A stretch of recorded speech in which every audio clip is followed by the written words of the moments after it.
जहाँ पे वो मुझे हिंदू बता के उसने बातचीत शुरू की। उस दौरान उसने मेरा नंबर वगैरह लिया। जब वो शादी का झांसा देके मुझे बहुत टाइम तक ऐसे टहलाता रहा, मैं उससे फ़ोर्स करती थी कि वो अपने वो घरवालों से मुझे मिलाए। तो एक दिन मुझे वो अपने घर ले गया। उसके बाद मुझे पता चला कि वो सब मुस्लिम है, जहाँ पे उसका जो पूरा परिवार था, वो मुझे धर्म परिवर्तन के लिए दबाव बना रहा था, मानसिक उत्पीड़न कर रहे थे मेरा।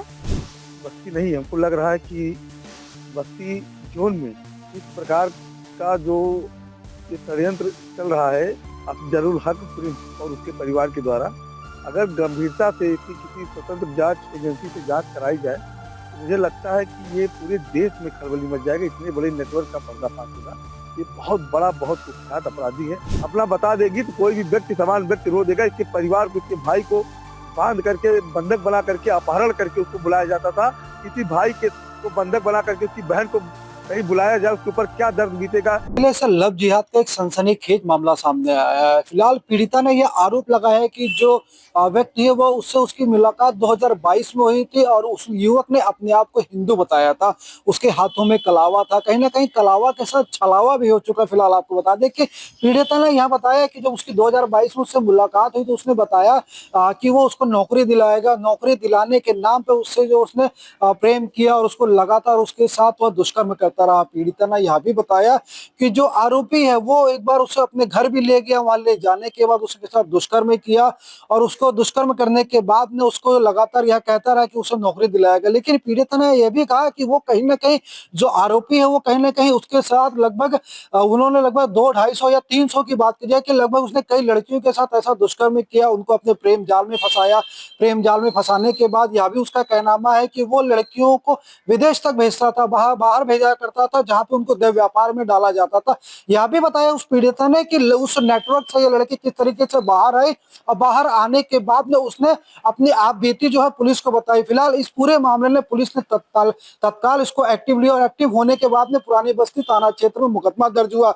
मुकदमा दर्ज होने के बाद पुलिस एक्टिव होने के बाद आरोपी की तलाश किया। तलाश करने के बाद जब पुलिस को जानकारी लगी कि जो आरोपी है वो बस्ती से मुंबई चला गया तो तत्काल पुलिस द्वारा जो है टीम बनाई गई और उसको मुंबई भेजा गया। पुलिस मुंबई जाने के बाद वहां से आरोपी को गिरफ्तार की, गिरफ्तार करके बस्ती लाया गया। उसके साथ साथ पुलिस ने जो आरोपी के साथ लगभग उसमें 8 लोगों के खिलाफ भी मुकदमा दर्ज हुआ। फिलहाल जो बाकी जो लोग हैं पुलिस उनकी तलाश करे, लेकिन कहीं ना कहीं उसने यह आरोप जो पीड़िता ने लगाया कि लगभग जो 300 लड़कियों के साथ इस तरीके से उसने दुष्कर्म किया। कहीं ना कहीं यह भी बताया गया कि हिंदू लड़कियों को ही टारगेट किया गया। उन्हें टारगेट करने के बाद में व्यापार में उनके साथ उसको भेजा गया, उनको विदेशी उनका नेटवर्क तक बताया गया, विदेश तक भेजा गया। तो कहने का यह पूरा मामला अब देखना होगा कि बस्ती पुलिस में क्या छानबीन करती है, किस तरीके से जो उसका और भी नेटवर्क है क्या वो सामने आते हैं। और मैंने जो है 2023 से ही मेरा जो है वो मुझसे हॉस्पिटल में मिला था, जहाँ पे वो मुझे हिंदू बता के उसने बातचीत शुरू की। उस दौरान उसने मेरा नंबर वगैरह लिया।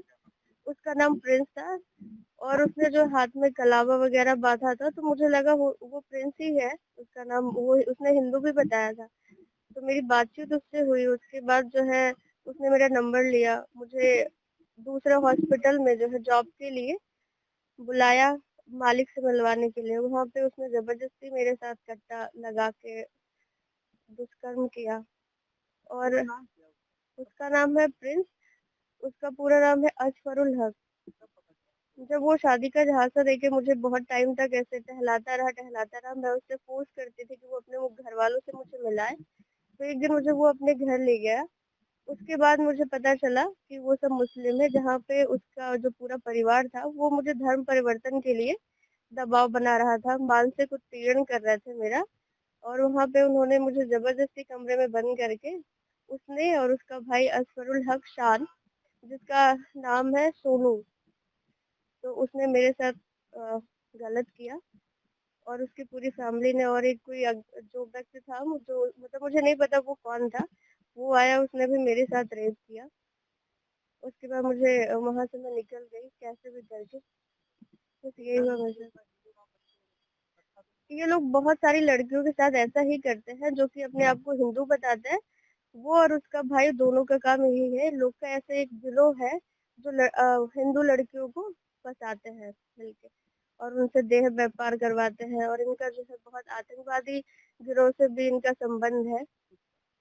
ये असफरुल हक उस प्रिंस उसके फादर मजहर आजाद, नवीना खातून और समा खान, ये सब मिलके इन लोग का एक सेक्स रैकेट भी चलता है, जो उसकी बहन मिसबा उस्मानी और राना उस्मानी, जिसका नाम बेटू है, और नवीना खातून और आसमा खान और शमीमा बानो, ये सब मिलके जो है एक सेक्स रैकेट चलाते हैं।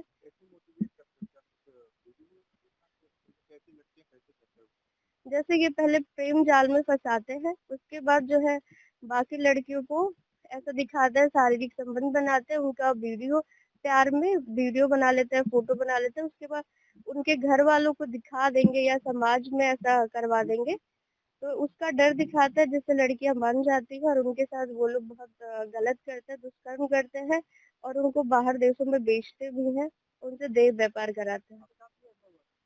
मेरे साथ पूरा प्रयास किया गया था, लेकिन मैं किसी भी तरीके से वहां से निकल गई। 2-3 साल तक उसने ऐसा किया। मैंने FIR कई बार करवाया, लेकिन मेरा जो है FIR हल्की धाराओं में जो है उन लोगों ने कर दिया, कहा कि ऐसा कुछ होता नहीं, आप फंस जाओगी, उल्टा मुझे ही समझाते थे। तो इसलिए मैंने कई बार जाके वहां पे अपनी पूरी बात बताई है, जो कि मेरा 354 वगैरह में मेरा दर्ज कर दिए हैं।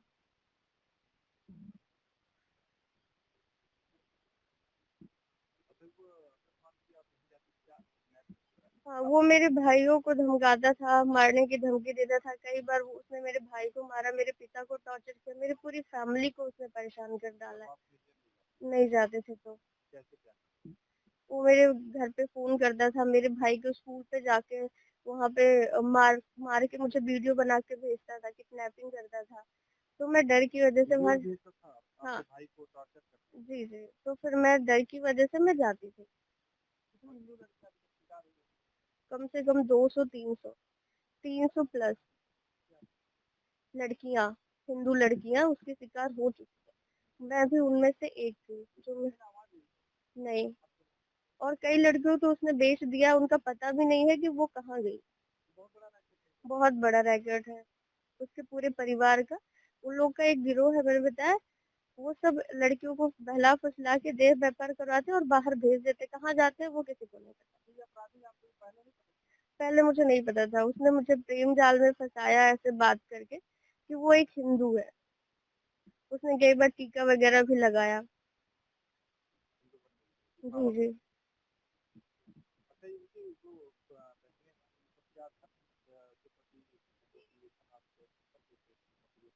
जी जी, धर्म परिवर्तन के लिए मोटिवेट करते थे, कुरान पढ़ के सुनाते थे कि ऐसा होता है वैसा नहीं होता है।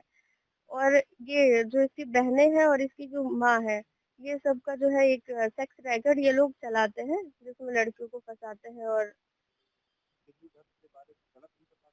बहुत कुछ। हमारे जो भगवान होते हैं उनको गाली देते थे सीधे मुंह पे। बस्ती नहीं, हमको लग रहा है कि बस्ती जोन में इस प्रकार का जो ये षड्यंत्र चल रहा है अफजलुल हक प्रिंस और उसके परिवार के द्वारा, अगर गंभीरता से इसकी किसी स्वतंत्र जांच एजेंसी से जांच कराई जाए तो मुझे लगता है कि ये पूरे देश में खलबली मच जाएगा, इतने बड़े नेटवर्क का पर्दाफाश होगा। ये बहुत बड़ा, बहुत कुख्यात अपराधी है। बस्ती में जिस प्रकार से अतीक और मुख्तार का खौफ उसके क्षेत्रों में दर्ज है, उसी प्रकार से बस्ती में इस अपराधी का खौफ दर्ज है। उसका जो बाप है वो भी 10 नंबरी अपराधी था, वो पत्रकारिता में आ गया है और जिसकी वजह से कुछ नेताओं से, कुछ लोगों से संपर्क बना लिया है, जिसके आड़ में इसके लगभग 95% अपराध दर्ज नहीं हो पाए हैं। अगर सारे अपराध दर्ज हुए होते तो लगभग 400-500 मुकदमे के ऊपर दर्ज हो गए होते।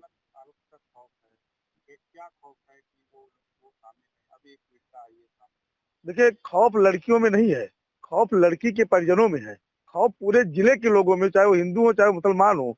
इसने किसी को छोड़ा नहीं जिसको मारा नहीं है। इनका लव जिहाद का बहुत बड़ा ट्रेंड है, जिसमें इसका पूरा परिवार शामिल है। ये एक शमीमा बानो करके एक महिला है जो इसकी जो है मुख्य षड्यंत्र करता है। किसी विद्यालय में प्रिंसिपल वगैरह है, वहां से भी लड़कियों को गुमराह करके लोग लाते हैं।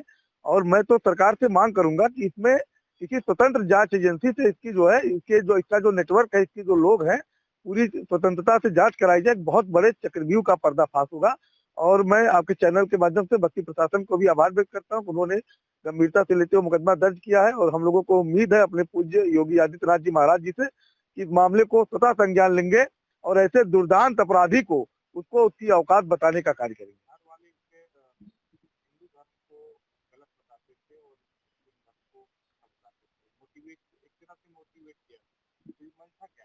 देखिए, इनके घर वाले, इसका पूरा परिवार संलिप्त है, परिवार से संरक्षण प्राप्त है। किसी भी परिवार का अगर अच्छा परिवार होता, कोई बेटा बिगड़ता तो उसको अपने से वो अलग कर देते, समझाते बुझाते।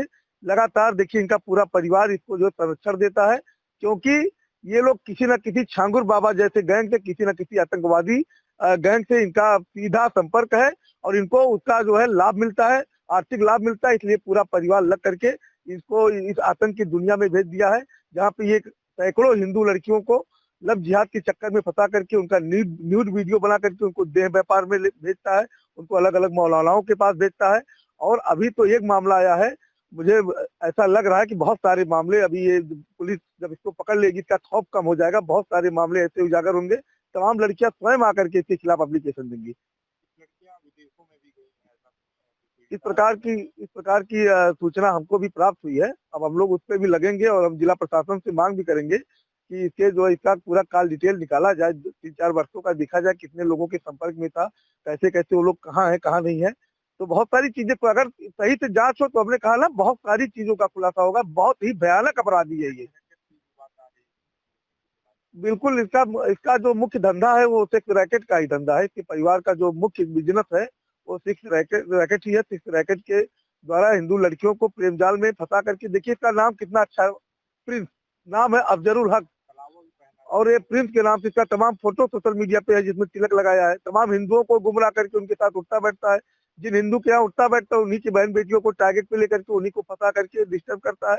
तो ये प्रिंस नाम रख करके तमाम हिंदू लड़कियों को प्रेम जाल में फंसा करके उसके बाद बहुत ही शोषण करता है। और ये जो पीड़ित लड़की है, ये पूरा दर्द अपना बता देगी तो कोई भी व्यक्ति, समान व्यक्ति रो देगा। इसके परिवार को, इसके भाई को बांध करके, बंधक बना करके, अपहरण करके उसको बुलाया जाता था। किसी भाई के को बंधक बना करके उसकी बहन को कहीं बुलाया जाए, उसके ऊपर क्या दर्द बीतेगा। किसी बाप को मार करके उसके बेटी को कहीं बुलाया जाए, उसके ऊपर क्या बीतेगा। सोचिए, इस प्रकार का माहौल था। और कहीं ना कहीं उस समय जो है लोग इतने भयभीत थे कि पुलिस से भी अपनी पूरी बात नहीं कह पाते थे। और कहीं ना कहीं इसके जो बाप का जो सिस्टम है, पत्रकारिता का ढोंग रच के जो ये अधिकारियों को और यहाँ के सबको गुमराह किया हुआ है, उसका जो लाभ इसको मिलता है। तो इससे एक माहौल ऐसा बना हुआ है, यहाँ के लोगों जो पीड़ित हैं उनको पता है कि उसका बाप बहुत पावरफुल है।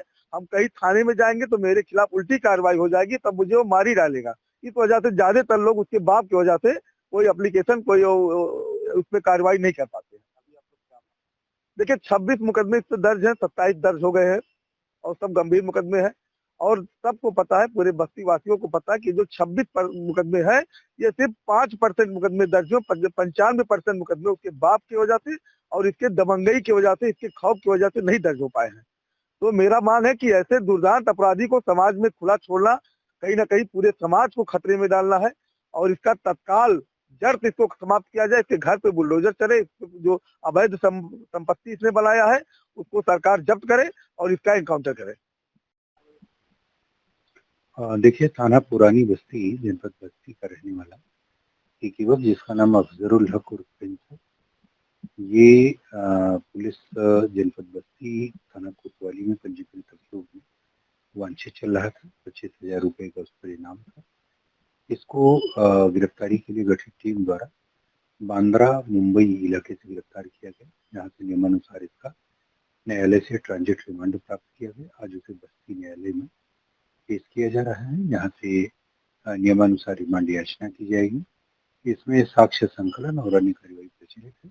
तथ्यों और साक्ष्यों के आधार पर जो भी वैधानिक कार्यवाही होगी, नियमानुसार वैधानिक कार्यवाही सुनिश्चित करेगी। इसके कुछ आपराधिक इतिहास है, पुलिस उनकी जानकारी कर रही है।